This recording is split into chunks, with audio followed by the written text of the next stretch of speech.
Aperture of a lens. We have to define the aperture of a lens. Aperture of a lens. This is a diagram of a convex lens. This is a diagram of a convex lens. In this case, the vertical straight line xy. The straight line xy perpendicular to the principal axis is the aperture. Xy is the aperture of the convex lens.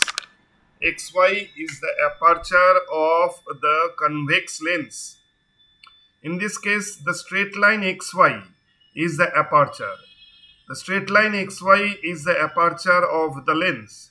Straight line XY is the aperture of the lens. The aperture of a lens. The aperture of a lens is the effective diameter. The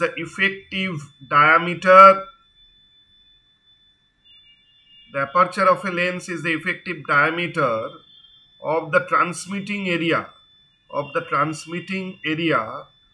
lens. Transmitting area of the lens.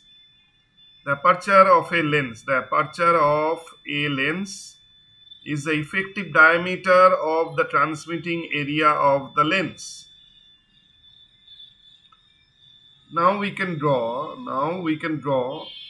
transmitting area of the lens. Transmitting area. This circular area is the transmitting area of the lens, and this straight line is the aperture of the lens, and this is the transmitting area of the lens with respect to side view.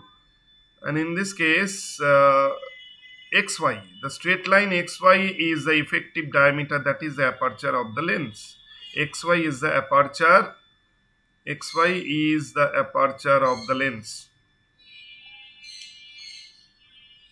Aperture means diameter of the transmitting area. Diameter of the transmitting area of the lens.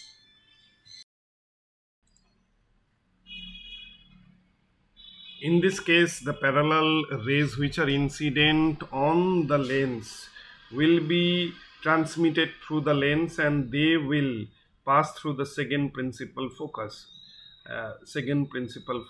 And this straight line, or this effective diameter, that is XY, is the aperture. That means effective diameter of the transmitting area.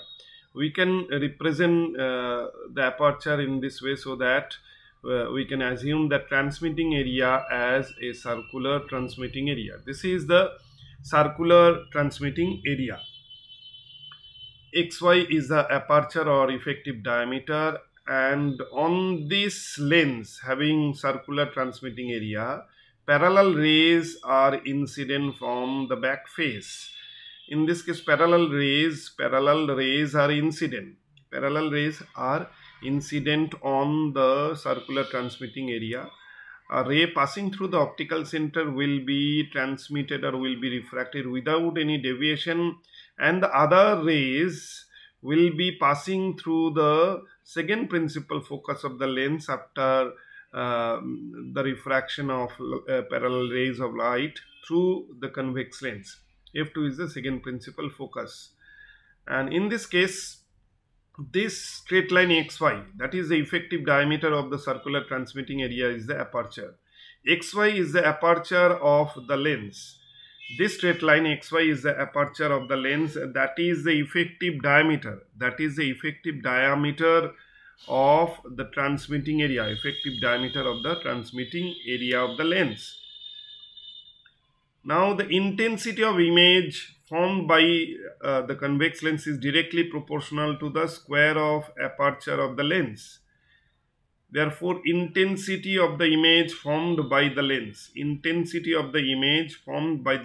is proportional to square of aperture. Intensity of image is proportional to square of aperture. Therefore, I proportional to xy square. We can denote the radius. R is the radius of the transmitting area, where aperture of the lens is xy. Xy is the aperture, which is equal to 2r, where r is The radius r is the radius of the circular transmitting area. R is the radius of the circular transmitting area. Therefore, I proportional to under bracket 2r whole square. We get intensity of image that will be proportional to square of aperture. That means I proportional to 2r whole square.